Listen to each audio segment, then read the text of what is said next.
Of course. But then a lot of nice things turn bad out there. What's his name then?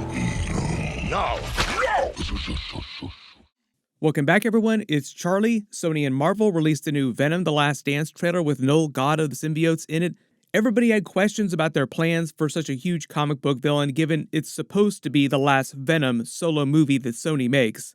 Marvel, over on the MCU side of things, also posted all the Venom: The Last Dance trailers to their own channel too. Typically, they haven't done that in the past. They only started doing it with, if you can believe it, Madam Web and then the Kraven movie. I'll explain why in a second.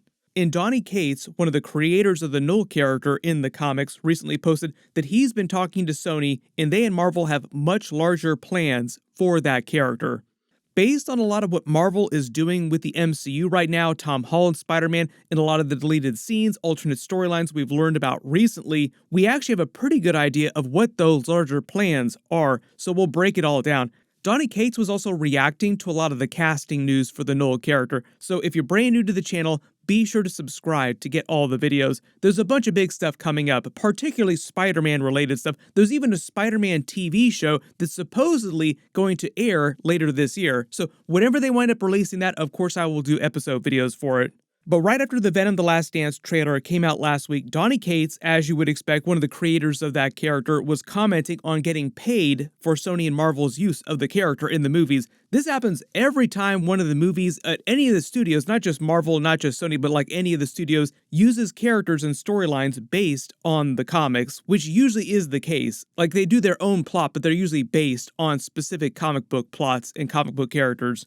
Most of the time, they get little to no money, so like it's a really big controversy that's been going on for a long time. They usually have to find other ways of getting paid for using the character, like cameos, for instance. In a weird way, they get paid more for doing a cameo in the movie for like 2 seconds than they do for them actually using the character itself.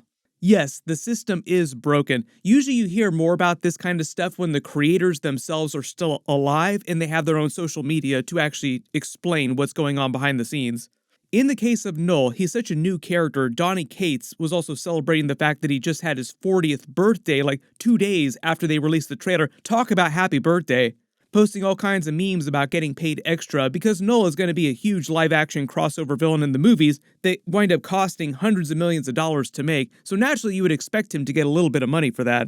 Everybody was asking him if he was going to be involved with Venom: The Last Dance or if he was working with Sony and Marvel on their use of the Knull character, and this is what he said to that. I've been talking to Sony, I read a script for Venom: The Last Dance, and I'll say this, it is so much bigger and so much more ambitious than you can imagine, and Knull, holy crap. That's how you treat a king. Happy birthday to me. Regardless of how all the movies wind up playing out, this is still a huge deal for him, so yes, happy birthday indeed. What he means, though, when he says they have much more ambitious plans for Knull is that he's going to be another Thanos-level crossover villain. Like, it's going to be much bigger than just him being in Venom: The Last Dance. And even though I've done a ton of videos recently on the chaos at Marvel and Sony the last couple of years, both of them have changed their long-term movie plans dramatically. We've mostly been seeing it on the Marvel side of things just because they're so much more active than Sony is. Despite all that chaos, they've always planned to cross over multiple versions of Spider-Man and Venom at some point with their other Sony Spider-Man characters. Based on what Downey is saying, this just confirms more of their big multiverse crossover plans down the road. This also helps explain some of the more confusing Spider-Man references in the recent trailer in their crossovers in the past movies like Venom: Let There Be Carnage and Spider-Man: No Way Home. Like, very clearly they were trying to set something up, but it seemed like they swerved away at the last minute in Spider-Man: No Way Home. This actually kind of explains what's going on. For example, during Spider-Man: No Way Home, they had such ambitious plans for that. There were a lot of alternative storylines they had for the movie if Tobey Maguire and Andrew Garfield were to drop out of the film or they weren't able to get them in the first place. Venom was going to be a much bigger character in those cases. Because they did get them, it all wound up going great to plan the way they wanted it to. They didn't need to use the Venom character, and as is the case with Marvel in the past, they just save really big ideas if they can for future movies. Like, okay, we don't really need the Venom character. We already have enough juice with Tobey Maguire and Andrew Garfield coming back. We can just push this Venom crossover to a future movie. Now it seems like we're hearing about what that big crossover event is going to be. Thank you very much, Downey. For a long time, it seemed like Kevin Feige didn't want to have anything to do with any of the Sony movies outside of Tobey Maguire and Andrew Garfield's versions of Spider-Man. But if you remember, he has said in the past that he was talking to Sony for a long time about crossing Venom over in the MCU. It was just a question of when and how they'd explain it. That wound up being Spider-Man No Way Home. But as I said, because of the way things wound up playing out in that movie with Tobey Maguire and Andrew Garfield, they just pushed that Venom crossover to a much bigger movie down the road. Like, let's save this idea and just turn it into something even bigger later on. Same thing with Spider-Man almost getting the symbiote during that movie. These are deleted scenes, like he was actually going to get a version of the symbiote with the Spider-Man symbol on it during that movie. So naturally, they're saving that for another future movie, which will probably wind up being Secret Wars, at least in the case of the symbiote suit. There were also recently a lot of scoopers claiming that Knull would show up during Spider-Man 4 at some point to connect Tom Holland's Spider-Man storyline going forward and tease that bigger crossover event movie again. There's no official name for what that crossover movie would be. It's not Avengers Secret Wars or Avengers 5. Those are totally different stories, even though Secret Wars is a big multiverse movie.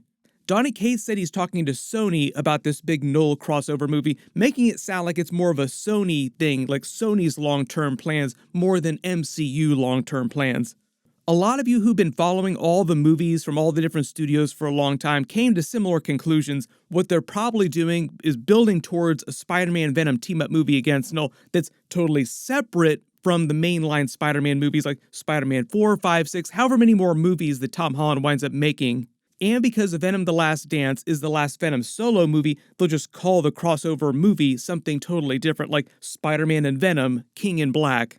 If you've not read the recent King in Black storyline with the Knull character, it was meant to be a culmination for his character in the Marvel comics. It's actually a really solid story. A lot of you Swedes out there also pointed out that Knull is a dirty word in your language. That's why Sony and Marvel probably won't put Knull in the title of this big crossover movie they're working up to, or they'll just give the movie a different title when they release it inside Sweden. Marvel actually had to do something similar in the past with the first Avengers movie of all movies, but they actually had a copyright problem inside the UK because of the classic Avengers TV series that had the same name. So in the UK, if you saw the movie, it was called Marvel Avengers Assemble, but everywhere else in the world, the movie is called The Avengers. I just did a video last week about Marvel's new plans for Spider-Man 4, given that they had to change the storyline recently, and even though Kevin Feige gets to actually make the movie, Sony, because of the way the sharing deal with Spider-Man works their contract, they get to have a say in the actual plot of the film too. Their long battle over what kind of movie it would be ended with them compromising and releasing it between Avengers 5 and Secret Wars as a ground-level movie with multiverse stuff in it.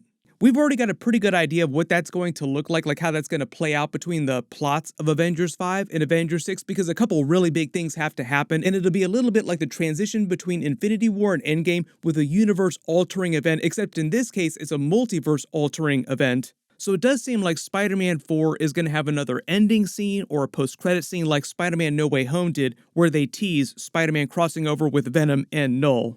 I'm also expecting Venom The Last Dance to end on a big cliffhanger too, even though it's meant to be the final Venom solo movie, so they'll make it seem like an ending, like Venom sacrifices himself, Eddie sacrifices himself to try and stop Knull. But because we also know that it's not going to be the last time Tom Hardy ever plays Venom, and Downey is teasing these bigger plans for Knull, obviously they survive whatever that is at the end of that movie. Tom Hardy also just filmed some reshoots for the movie that showed him walking around in New York City, so he could wind up in the MCU again at the end of his movie to tease some post-credit scene in Spider-Man 4. No idea when this big Knull crossover movie would wind up coming out. If Sony had their way, it would probably be next year. They cranked those Spider-Man spin-off movies out so fast, no wonder they've had some problems with quality. My early guess is they'd like to release it around the time Secret Wars is coming out in 2027. That would give them a couple years for that movie to come out, and it would mean that you'd have Tom Holland's Spider-Man in a movie once per year for like 3 years in a row, which feels like an okay amount of his Spider-Man. Marvel's plans before they fired Jonathan Majors were to not use Tom Holland as much in Secret Wars, the same way that he was big in Infinity War, like really big character, but was not around till like the very end of Avengers Endgame. I think part of the logic is that they want to use Tobey Maguire and Andrew Garfield as bigger characters in Secret Wars, so like they would take a lot of the plot you would typically see Tom Holland's Spider-Man take in that particular movie. Totally fine with that. Like, you don't need to have Spider-Man in every single movie. You have a bunch of other versions of Spider-Man who have completely different stories that you can also bring back for that. Let me know in the comments though. Sony releases this big Spider-Man and Venom Knull crossover movie in a few more years. They didn't say who else would be in it, but it'd be a big team-up movie, so it wouldn't be just those two characters. There would be other people. For instance, I think depending on how the Sony movies do, like the Kraven movie, if it does well, maybe Kraven will wind up in that movie. But for instance, Madam Web, probably not going to see her during the big Knull crossover movie. Maybe Sydney Sweeney's Julia Carpenter character, maybe like one of the other characters, but that's probably it. Also not expecting Jared Leto to come back as Morbius, but we'll see about that too. Hollywood studios kind of have this weird obsession with Jared Leto where like they keep casting him in like really big movies, no matter how his movies wind up doing. For those of you also asking about Miles Morales, Sony is working on a live-action Miles Morales movie. No idea if that'll wind up happening before the big Knull crossover movie, because they're not making it till after Spider-Man Beyond the Spider-Verse comes out, and supposedly that's not coming out till like 2026 when Secret Wars is coming out anyway. Downey was also reacting to the news that Norman Reedus had been cast as Knull, but a lot of people have pointed out that this was not confirmed by Sony, so officially we don't know who is playing the Knull character, but I like Downey Cates' reaction to it, like, I don't hate this idea. Of all the comic book characters Norman Reedus could play, I would have never thought of him playing Knull. And if you don't remember, I actually just did a Blade video. He was in Blade 2 as one of the villains of that movie, one of the lesser villains, but he's done Marvel movies before. They'll probably wait till like the very last minute to reveal who's actually playing the Knull character. Supposedly we'll get like a couple more Venom trailers before the movie comes out. We'll see if they actually show his face. There's a bunch of big stuff coming up. Click here for my full trailer video, and click here for my new Thunderbolts trailer video to learn what's going on with the Sentry in that movie. Thank you so much for watching, and I'll see you guys in the next one.